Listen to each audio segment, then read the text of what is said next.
live. Welcome back to another Comp and Coffee. Today, I'm joined by Bill and Vicky. And of course, my name is Russ. Very excited to talk to all of you today. Before we get started, though, Vicky, how is the weather over there in the United Kingdom? Well, in Edinburgh, it was classically August weather. So it was absolutely pouring down this morning and great. Was it? So that's fun. Yes. Yeah. And Bill, are you in Boston, or are you sunning someplace on an island near Massachusetts? I'm actually in an island near New York. I'm in Shelter Island. Oh, was actually here because a close friend's son just set the Guinness World Record for chin-ups.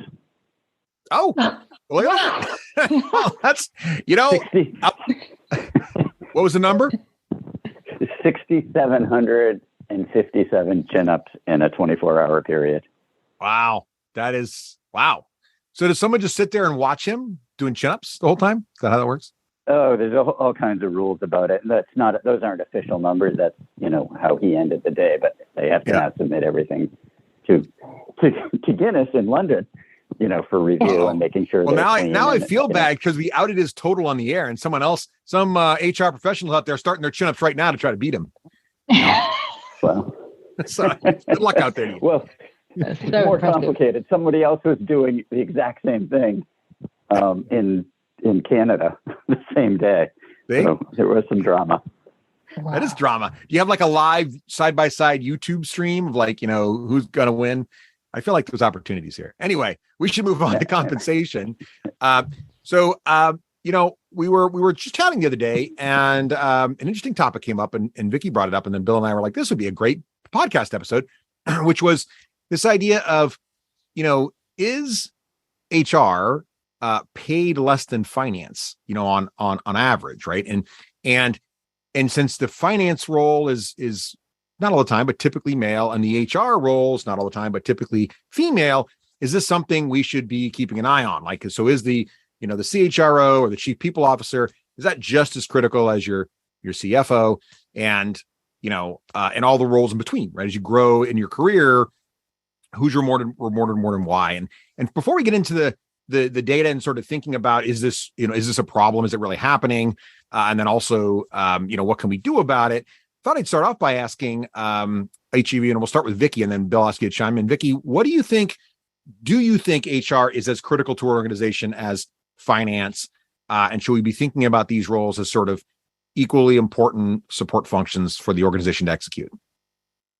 So as a HR compensation professional, yes, of course I do. I like how you put your bias right up front there, Vicky. Yeah, I understand my biases, and I think we're very important. But I also think that it's not actually. I take a step back and say, if you have a chief people officer and a chief finance officer, and they both report to the exec team, to the CEO, and they are members of the exec team, and they are doing the same jobs in terms of they are supporting the company to make sure that it works to its fullest extent and is efficient and productive and all that, then you are placing the same value onto those jobs. And so therefore you would assume they should be paid similarly. What do you think, Bill? What's your reaction to that? I think the key word there is similarly. And, it's funny, it's like I've spent years doing executive pay work, and I think it often comes down to what is sort of provable value, and that, finance is very clean, number-oriented, quantitative, easy to understand what they're doing and delivering. And HR, if you go back, 20 years, we all use the term touchy-feely, like make people feel good. It was historically much less of a rigorous discipline than finance, and a kind of an also-ran executive. So it was lower valued. Why is that? That is unclear. But that tends to that view, and the pay associated with that view tends to perpetuate itself. And so I think as things go forward, people start realizing that HR is more valuable than it used to be, or it used to be perceived to be, and that it can be super valuable, where finance is, helping, count the money and make sure that you're, financing the business. HR is making sure that you're, financing the people, and that you're bringing in good people, training good people, keeping them motivated, keeping them delivering, keeping them, beating your competitors.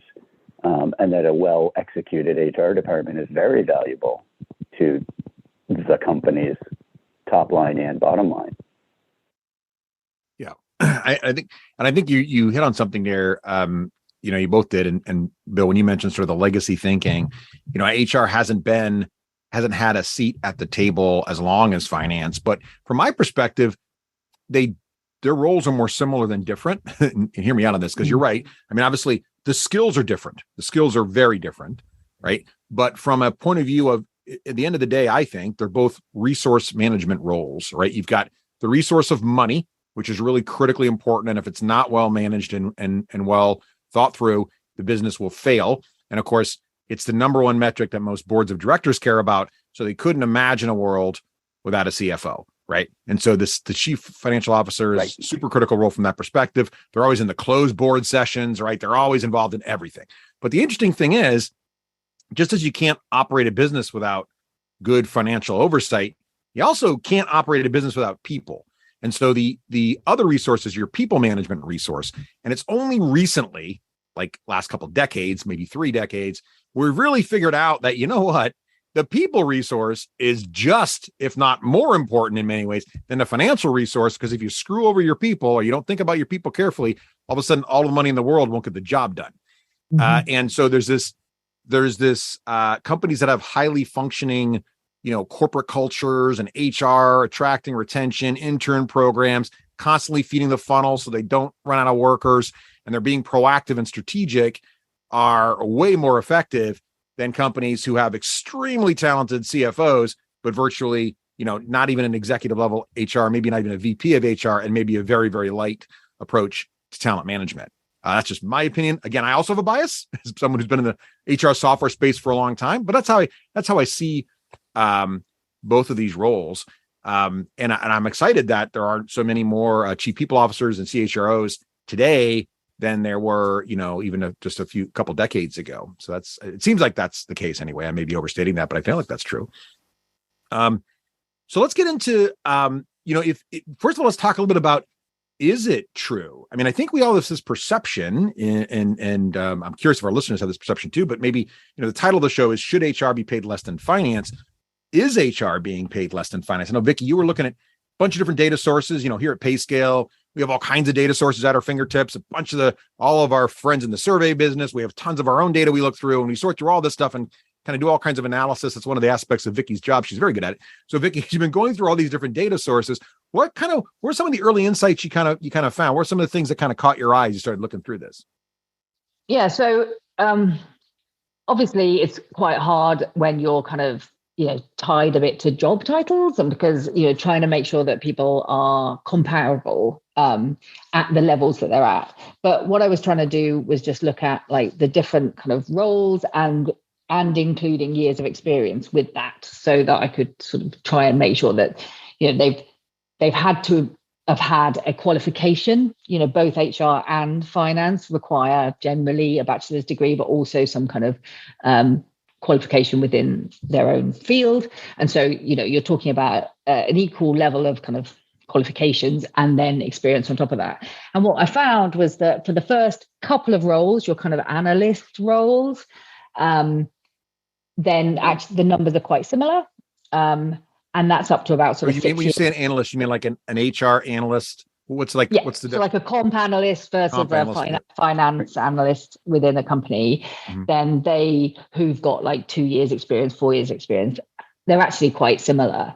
And we are finding more and more that jobs of the level, and we find that in the GPG stats, that, the pay gaps between male and female individually are quite small at the earlier levels of their career. And obviously, it's not that surprising then if, to find that a kind of male gendered role and a female gendered role are quite similar at that level. When you get sort of 6 years plus kind of managers, directors, then there's a slight divergence with finance being paid more than HR. And then when you get to the executive level, it's quite an interesting picture, because I struggled to find too many data sources where there were chief people officers or chief HR officers.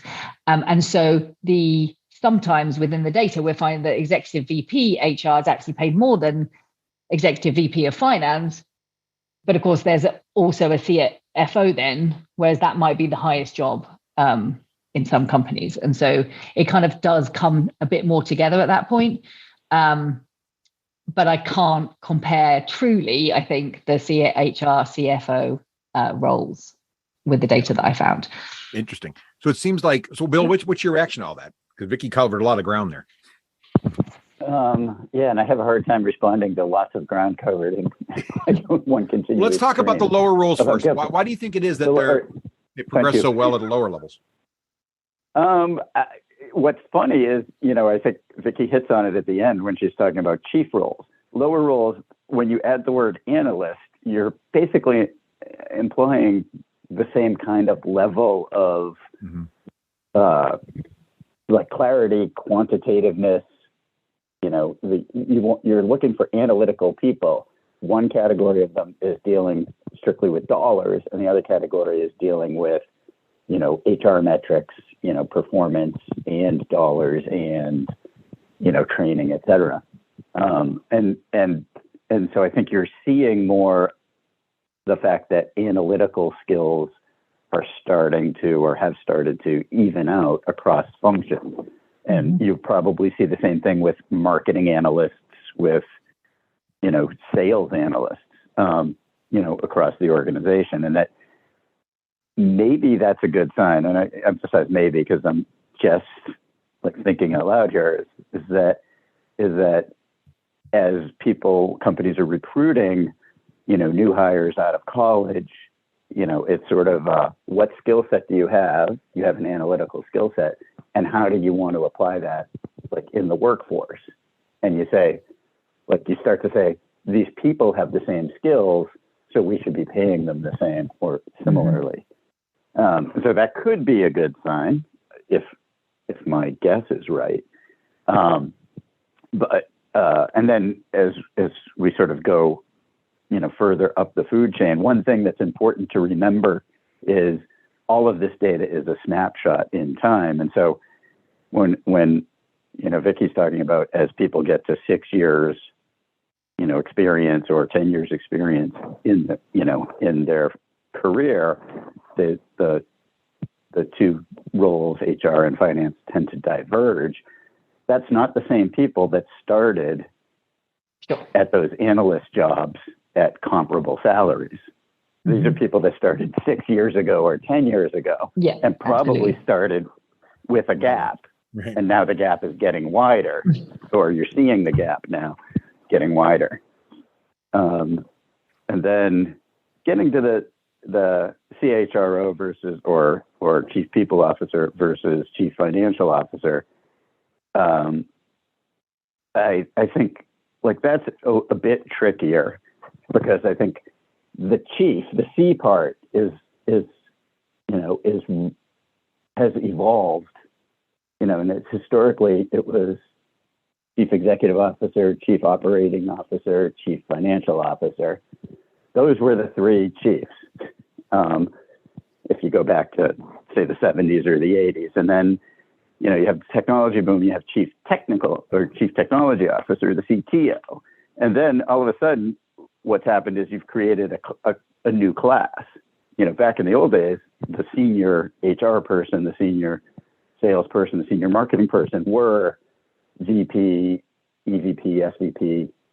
Those were their titles. That was the top tier of executives.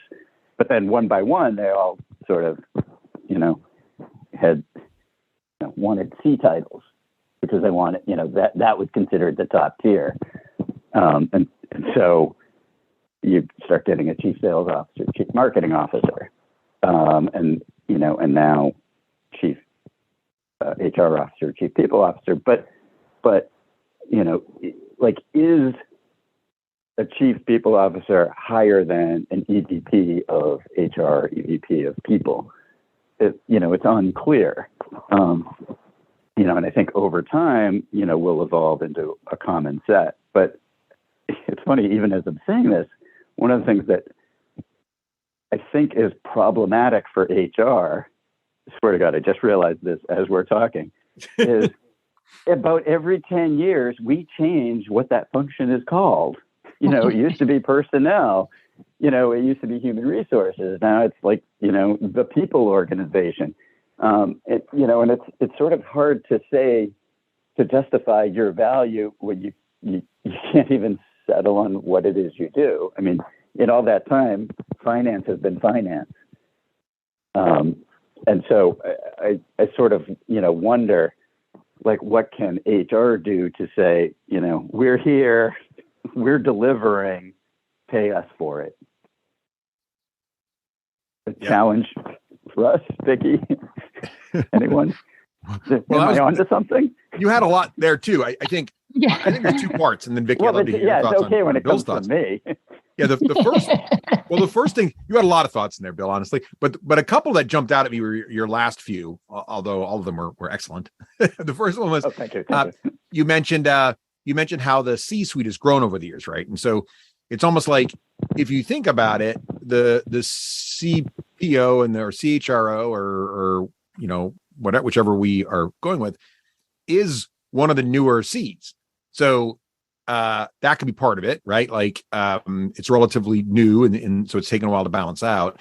But the other thing you mentioned is having clear metrics and deliverables for that role.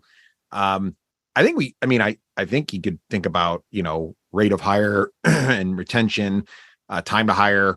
I mean, there's some clear, employee engagement. That's what's touchy-feely a little bit, but it's still, still important. Turnover. There's a bunch of metrics you could definitely hang on HR that I think could be pretty easily to attribute to the company's bottom line or a company's effectiveness. I don't know, Vicky, what's your reaction to a couple to Bill's points there? I mean, I think the first thing to say is that Bill's point about the sort of over time thing is really important, because, and that's something that we talk about quite a lot when we're talking about gender pay gap, because it is not the case that as you grow through your career, you will then lose, be paid less. It might be that as you grow through your career, you'll be paid the same, because hopefully things are getting better. So, right. So it is exactly true that the director of who we're looking at now is someone who is a director now and probably was paid differently earlier on. So I think I want to make sure that it's that is absolutely right. I think what's really good about it is the idea that Bill said about everybody being analytical and where do they want to go. And I think one of the things particularly that's to do with occupational segregation, gendered roles, that kind of idea that sort of women were funneled into jobs like HR and men were funneled into jobs like IT and finance. That's, we hope, changing. And so everybody's got the skills to be analytical, and there are analytical jobs across the spectrum, research, business analysts, sales analysts, marketing analysts, and that if they're all paid a similar amount, then people can choose where they want to go without it actually affecting their pockets.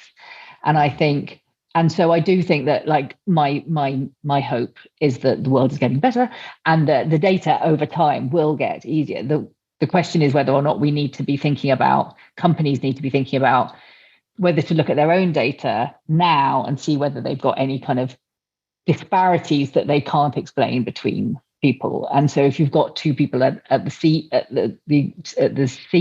of the ELT, and you're saying that they're an equal value as importance to the organization, but you're paying them differently, is that something you need to look at? Well, and then the data can come together a bit quicker. You're actually, I love the ones you called out there, Vicky, because I think when you start to think about, as we pivot to if this is a this problem, sort of how do we tackle it, or how do we help? You mentioned a practice. You and Bill both implied a practice. This idea that over time, if there was, I think it's a great point that the analysts, a comp analyst and a financial analyst, we all kind of know what they're basically doing. And so it's easier now that we have better pay practices, now that we have better job leveling and grades, now that we're more focused on gender equity.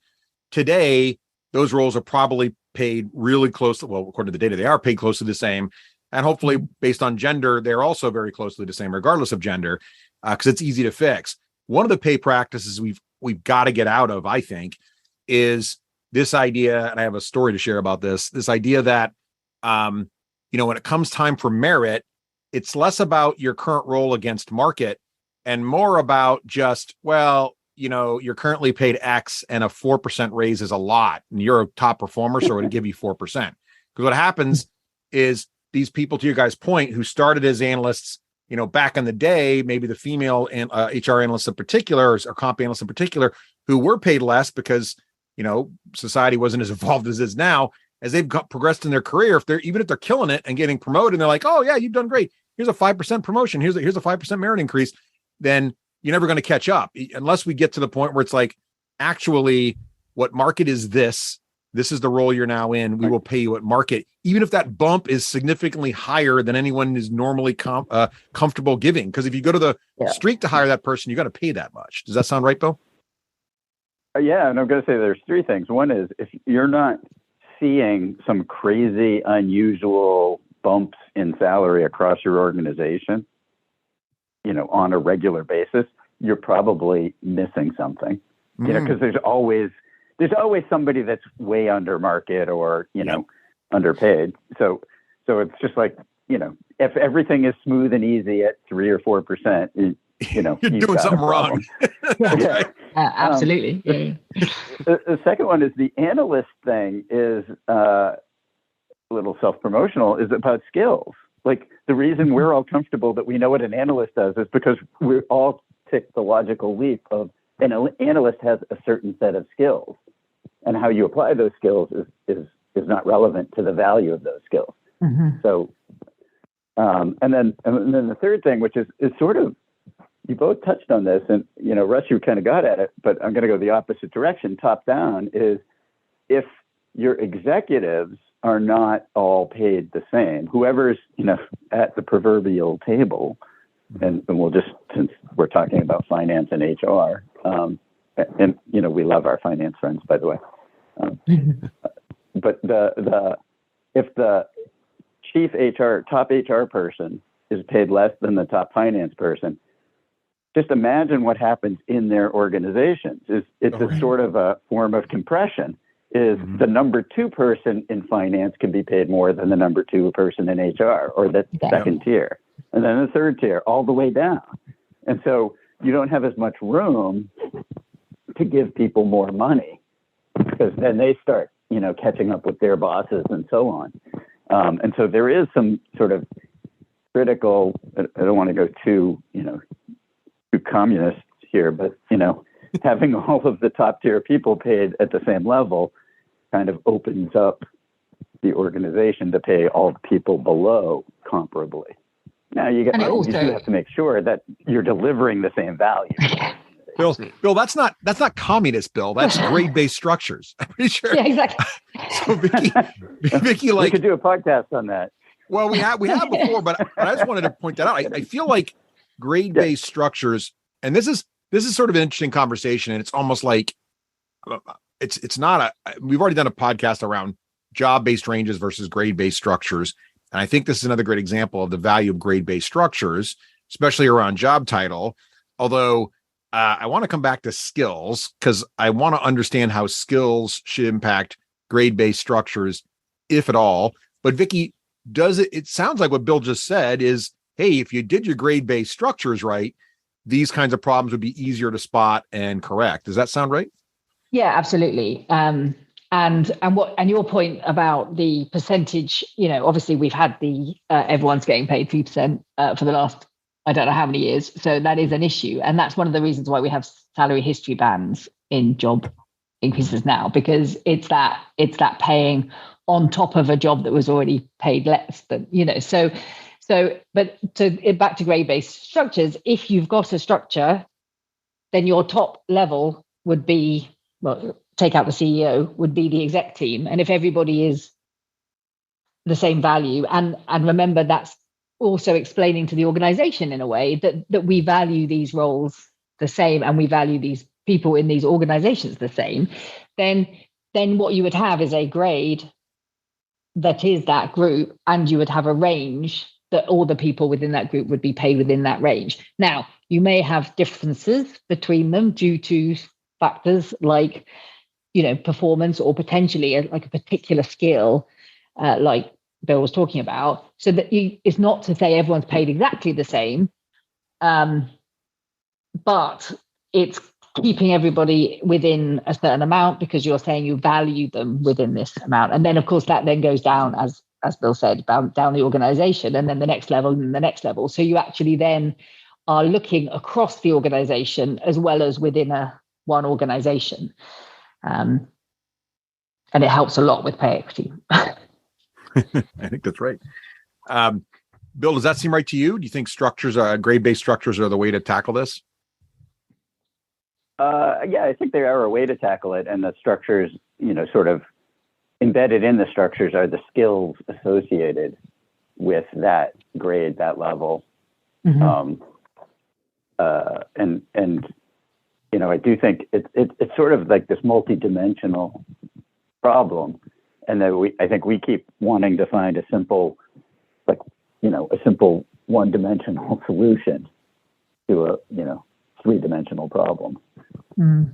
And so I think, looking at all of these things at once is hard, but that could actually be the solution to getting HR more respect and more, more actual and perceived value to the organization, to understand how to do that across the board, across the organization. I wonder too, if we could do a better job in HR of coming up with, there's obviously, and this is another thing that's sort of interesting, is like, I think I've always felt that soft skills, right, competencies, if you will, are often undervalued, right? And we talk about this in the HR space all the time. There's years and years of articles from various conferences and online about how, empathy is the most important leadership skill and all these sorts of things, right?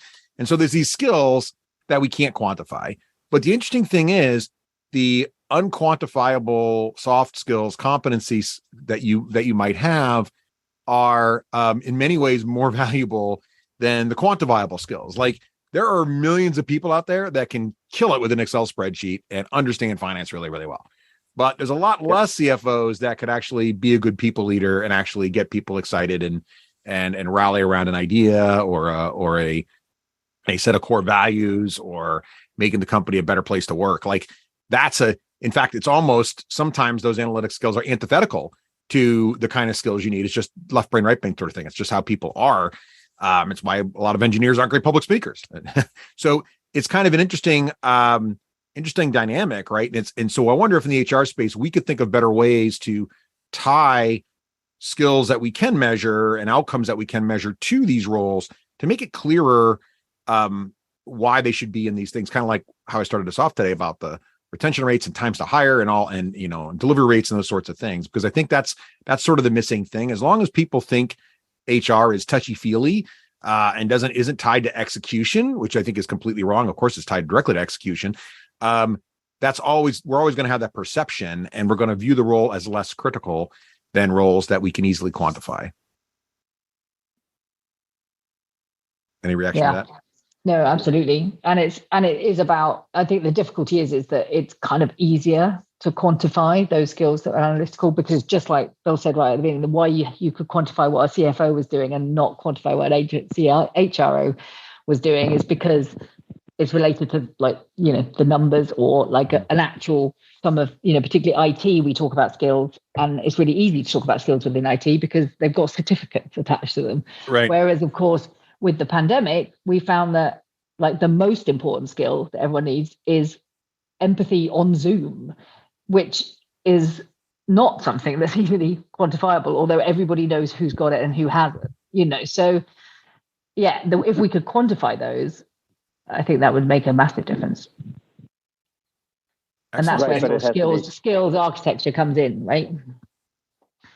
Yes. And I was going to say, but it has to be quantifiable in a way that people outside HR understand and respect.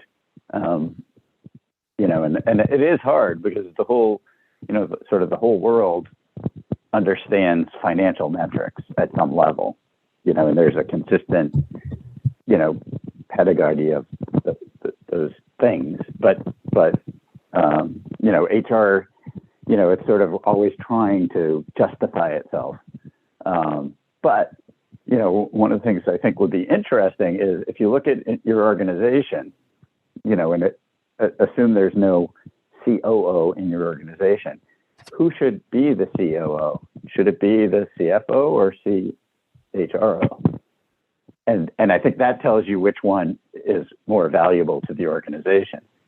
And in a lot of cases, it's, the CFO assumes all of the operational responsibilities, but really it's just the finance. And I think if HR starts, taking on those kind of responsibilities with or without the titling, you start to see more value coming from HR, and more provable value in showing how the people part of your organization is delivering results. And once you can do that, I think it's hard to argue that I'm going to sort of soften what I'm going to say, but it's hard to value that HR is less valuable than finance when you start showing that the people side of your organization, with many organizations these days, that's the most important part of the organization is the people. And if that starts delivering, a differentiation for your company, then you have a winning argument. Value of HR. I think that's right. Well, that's what we think about, the whole HR and finance comparison, and how maybe we can think a little differently about how HR and finance are compensated and should they be at the same level. But what do you all think? Please let us know. Either email us at coffee@payscale.com or send a message to us on Twitter @payscale. Thanks for listening to Comp and Coffee.